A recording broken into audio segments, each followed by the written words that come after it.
जयंती और अंबेडकर जयंती पर जय भीम बढ़िया नहीं बोलते। रामदेव जी मेड़ो बजे थे जेड़ो रामदेव जयकरो करो एड़ो जयकरो है हगेड़ो। तो दिल्ली धड़का खावे नहीं खावे, जयपुर धड़का जरूर खाए।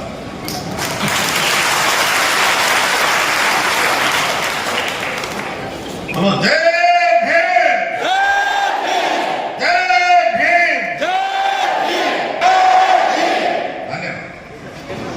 देखा कमाल जय भीम का। जितना रामदेव रे बात से पैदल जाओ इतना अगर जयपुर राजधानी हम पैदल जाओ ने तो थारे है समस्या समाप्त हो जाए। डॉक्टर अंबेडकर कहते हैं मैं मंदिरों में नहीं मैं किताबों में मिलता हूं। और किताब आप देखा मैं मोबाइल ही देखूं।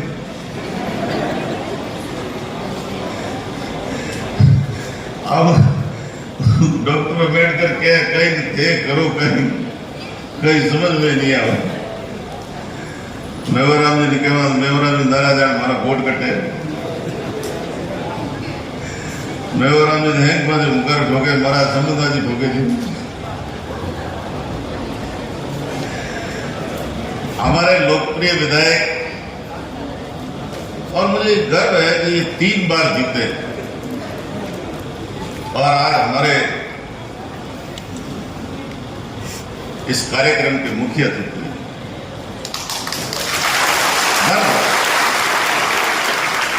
एक शालीन व्यक्ति, एक अच्छे राजनेता, एक बहुआयामी व्यक्तित्व के धनी, मैं उनका इस मंच के माध्यम से बहुत स्वागत करना चाहता हूं। जिला प्रमुख महेंद्र जी और सभी मंचासीन अतिथियों, इस मंच पर एक बहुत ही खास शख्सियत बैठी है जिसको देश के राष्ट्रपति भवन में पद्म श्री से नवाजा गया था। ऐसे में जब इनका मैं लाइव शो देख रहा था तो मेरी छाती चौड़ी हो गई थी। ओ देखो हमारा बाड़मेर का वासी राष्ट्रपति भवन में सीना तन गए। आज जब सुबह उठा तो एकदम आड़ा से आज तो अम्बेडकर जयंती दोनों बार फैला करके मैं आप सबका आह्वान करता हूं आइए हम देश का निर्माण करें।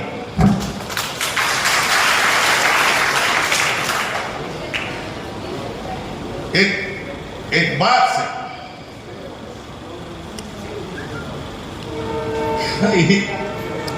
ज्योतिबा फूले जब एक ब्राह्मण की शादी में चले गए,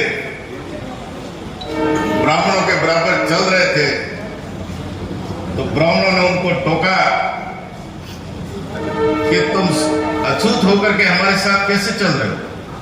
उन्होंने कहा क्यों नहीं चल सकता, मैं भी इंसान हूं तुम भी इंसान हो। तो ज्योतिबा फूले को अपमानित करके निकाल दिया शादी से ब्राह्मणों ने।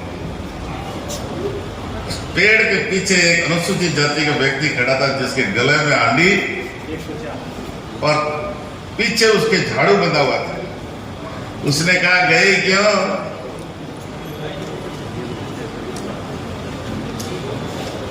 गए क्यों, कि वे ब्राह्मणों की शादी में क्यों गए।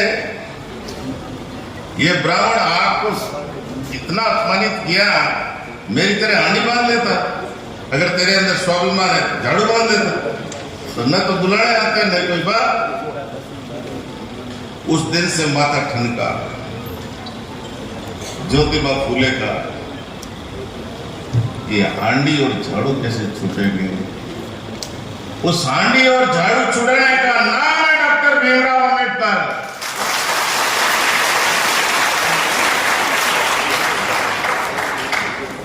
ये सर पर झाड़ू की जगह सर पे साफा पिचरंगा बंधा है, उसका नाम है डॉक्टर अम्बेडकर। माताओं और बहनों में रंगीन साड़ियां पहनकर सज धज कर आई है, इस सजावट का नाम है डॉक्टर अम्बेडकर।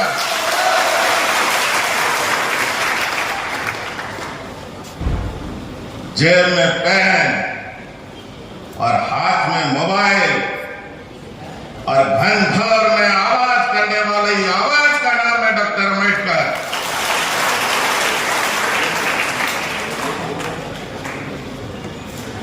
डॉक्टर अम्बेडकर के बारे में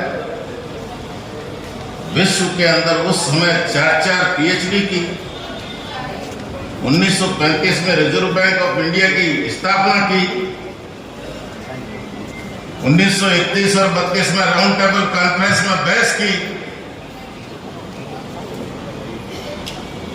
गांधी जी इस देश का नेता मानते थे अपने आप को, और अम्बेडकर ने कहा मैं अनुसूचित जाति, जनजाति, शोषितों, वंचितों, पिछड़ों, दलितों का नेता हूं। राउंड टेबल कॉन्फ्रेंस के अंदर डॉक्टर अम्बेडकर ने कहा इस भारत देश के अंदर तालाबों के रास्ते बंद है हमारे लिए, स्कूलों के दरवाजे बंद है, मंदिरों के दरवाजे बंद है। उन मंदिरों के दरवाजे तोड़ने का नाम है डॉक्टर अम्बेडकर। उस तालाबों के दरवाजे खोलने का नाम है डॉक्टर अम्बेडकर, और उस स्कूलों के दरवाजे खोलने का नाम है डॉक्टर अम्बेडकर।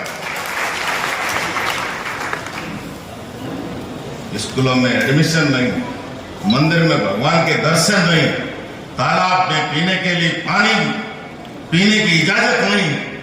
ऐसे समाज में जीने के लिए जिस समाज के अंदर रतन का नाम है उसका नाम है डॉक्टर भीमराव अम्बेडकर। जब ये सब सुनकर अंग्रेज सरकार ने कहा अरे गांधी जी आप हमसे आजादी मांग रहे हो, आपने तो बहुत बड़े गुलाम बना रखे हैं, आपने तो बहुत बड़े गुलाम बना रखे हैं। डॉक्टर अम्बेडकर ने कहा पहले हमें आजादी चाहिए, और डॉक्टर अम्बेडकर ने वो आजादी लेने के लिए अंग्रेज हुकूमत ने एक ऑर्डर जारी किया, प्रधानमंत्री ने 2 वोटों का अधिकार। आजकल हम 1 वोट देते हैं। 1 वोट कौन खा गए? गांधी जी। गांधी जी हिंदुस्तान आए और हमारे खिलाफ आंदोलन किया। पूना की यवर्धा जेल में, और पूना की यवर्धा जेल में 24 दिन अनशन किया।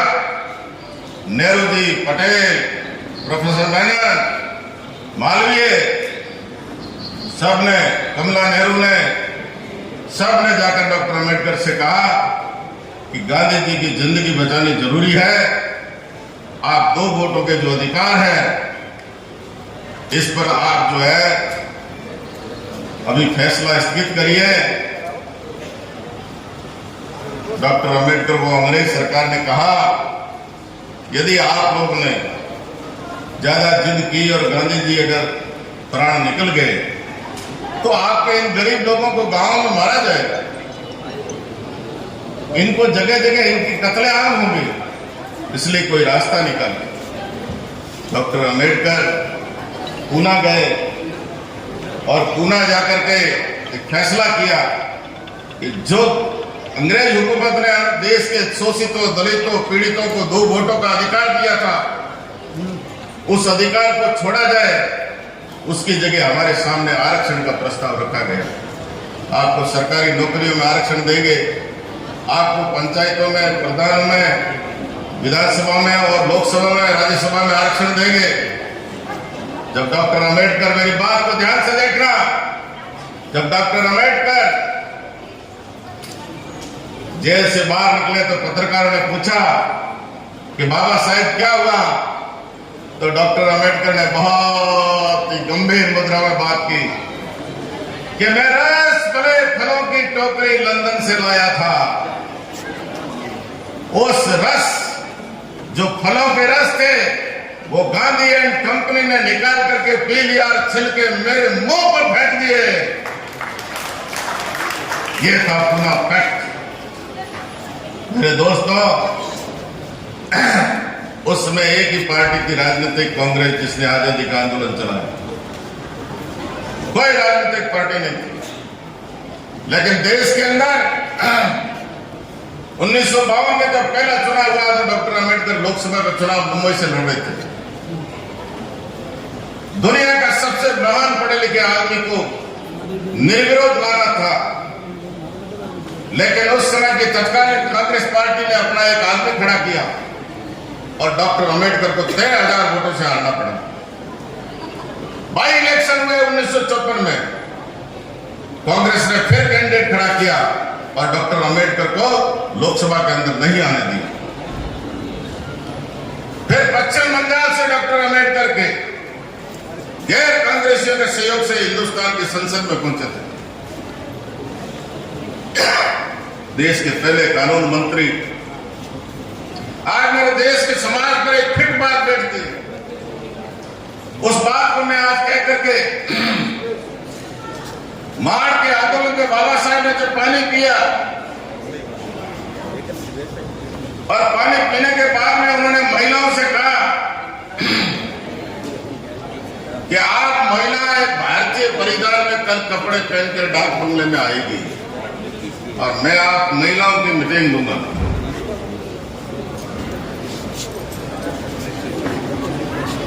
जब महिलाएं रात भर अपने कपड़े सील कर पहन करके आई, सज धज करके, तब डॉक्टर अंबेडकर ने कहा कि भेदभाव की शुरुआत गर्भ से होती है। भेदभाव की शुरुआत कहां से होती है? मां के गर्भ से। सुनो कि जब उच्च वर्ग की महिला जब गर्भवती होती है,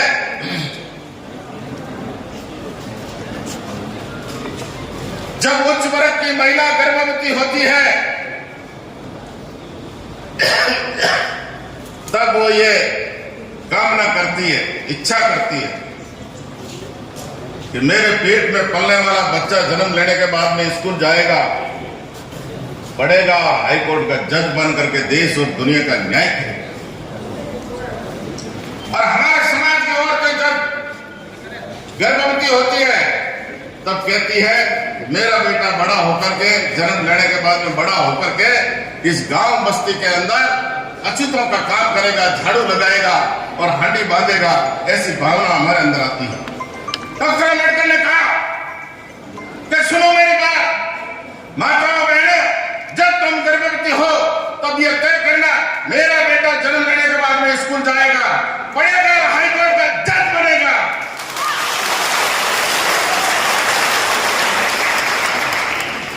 ये भावना जब तुम्हारे अंदर आएगी तो कोख से अंदर भेदभाव की जो शुरुआत है वो खत्म हो जाएगी। एक लास्ट बात कहना चाहता हूं। एक पत्रकार आया था देश में, आज सरकार बन गई, एक पत्रकार आया, वो सबसे पहले गांधी जी के पास गए। गांधी जी के पीए ने कहा साफ सो रहे सुबह आना। वो नेहरू जी के पास में गए, साफ सो रहे सुबह आना। वो पटेल के पास में गए, साफ सो रहे सुबह आना। वो प्रोफेसर मेनन के पास में गए, साफ सो रहे सुबह आना। आखिर वो पत्रकार डॉक्टर अंबेडकर के घर गया। नानक दास रतु से कहा मुझे साहब से मिलना है। डॉक्टर अंबेडकर को वो कहा तो डॉक्टर अंबेडकर ने कहा भेज दो अंदर। नहीं, जरा बच्चों बात सुनना, अभी 1,000 मिनट में मैं पूरी बात कर रहा हूं, इस मुद्दे पे देखना क्या बात आती है। 1 मिनट रुको भाई, पीछे क्या